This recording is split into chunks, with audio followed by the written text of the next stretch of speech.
Hi, what's your name and where did you serve?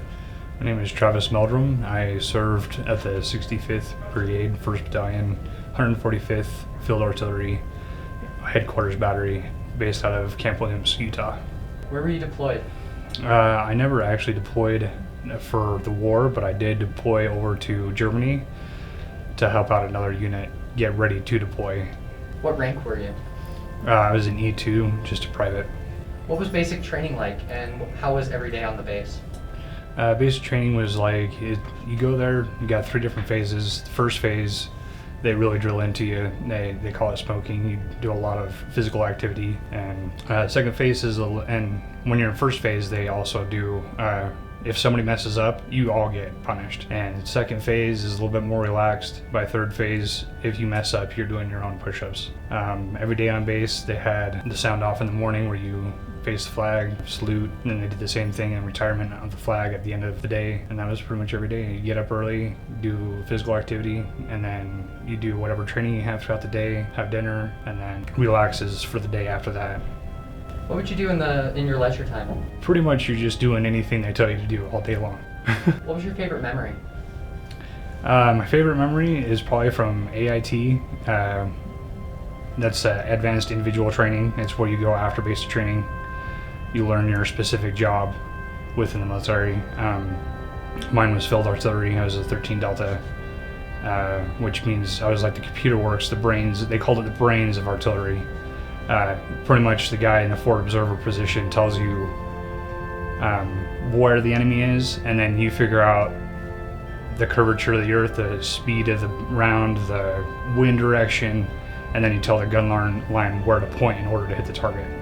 So the very last week of training, we were out in the field doing a live fire, and we had so many people within class that we didn't need everybody to do a job, so there were people who didn't have anything to do.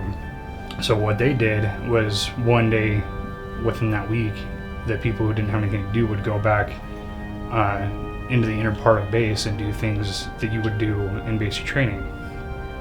So one day it was my turn. I went back into base to do practice like room clearing. But on our way back, I was in the back of a Humvee, and this one was just had the tonneau cover style. It was kind of a fabric material. It didn't have a back. I was sitting close to the tailgate so I could see out the back. And there's also another training that you could do there where you learn how to do rockets instead of artillery.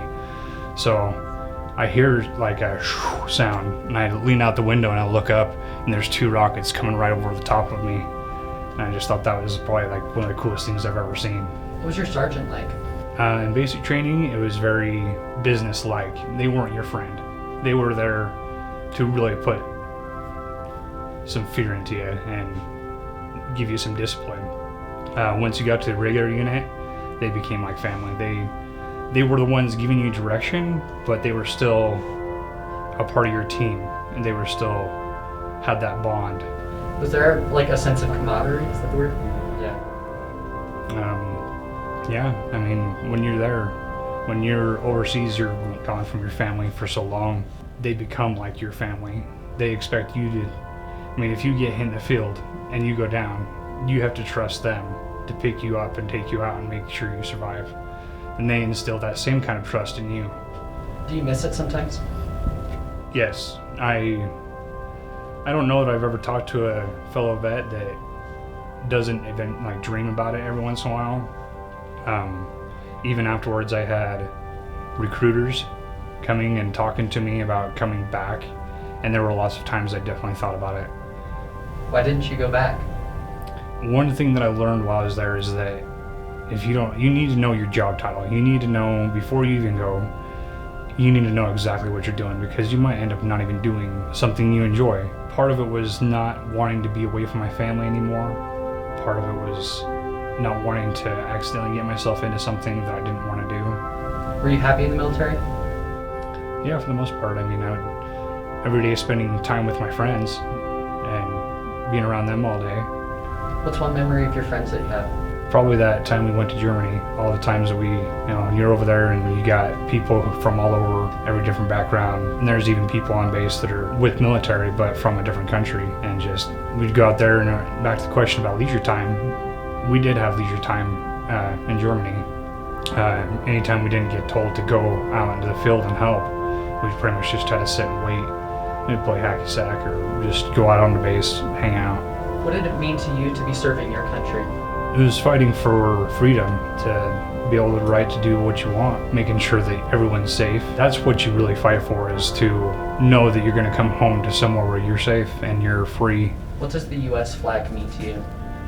The American flag represents everything American to me. There's a lot of hatred towards the flag right now for things that are individual things.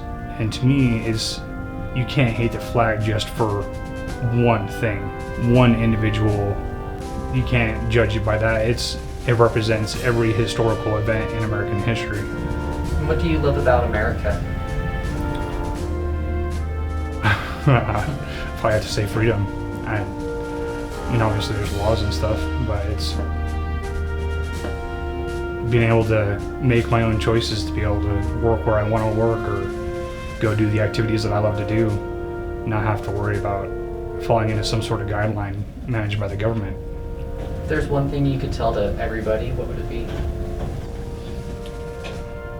Anybody who is looking to enlist, make sure you know what you're doing. Make sure you do all the research you can. Most of the time you can find your job on YouTube and look into, even ask your recruiter if there's a video you could see to see what kind of job you're going to have.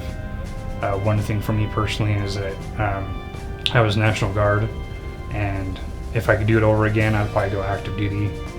In the National Guard, I felt like there was a lot of putting my head in a book or being on a computer just waiting for orders. Whereas I feel like if I went active, I'd be doing a lot more active, like actually doing the job. Yeah, that's about it. Thanks for coming and for filming this with us. It's going to help a lot of people. Yeah, no problem. Story.